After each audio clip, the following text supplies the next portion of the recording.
Detailing of reinforcement assumes greater significance as poor detailing makes an elaborate analysis worthless. Good detailing ensures that the reinforcement behaves as designed and the structure will become strong and durable. There should be sufficient horizontal distance between the rods so that the biggest size of the aggregate in concrete can pass through.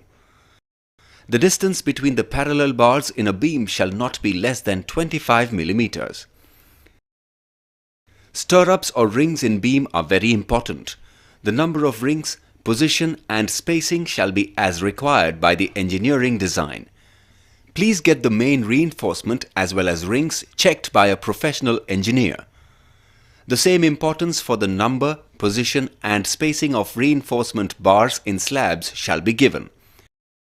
The location of bending up the bars and proper trying as well as provision of cover blocks and chairs for top rods shall be inspected by a professional engineer before concreting.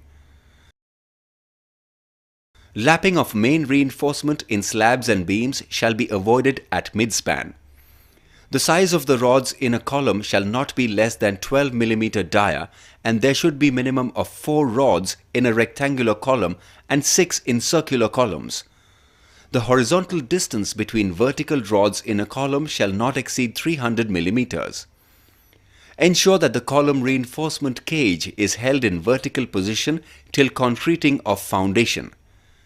The diameter and spacing of the lateral tie bars, generally called as rings, shall be as per the drawing and shall be checked by a professional engineer. Please note that it is advisable to have rings at closer spacing where vertical rods are lapped. The lapping of the longitudinal bars in a column should be staggered and not more than 50% of the bars shall be lapped at any location. Lapping can be done by tying the vertical rods with lap length as per design, or 2 rods can be welded to save on lap length. In columns and beams, the length of lap shall be as per design. The end of the longitudinal bar of a column that goes into the footing shall be bent to a minimum length of 300 mm to enable stability of the reinforcement cage till foundation is concreted.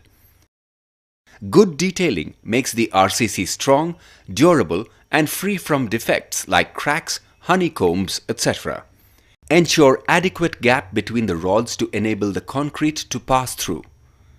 Minimum gap between the rods shall be 5 mm more than the maximum size of the aggregates. Avoid congestion of the rods at the beam column junction. Lapping of the column rods shall be staggered.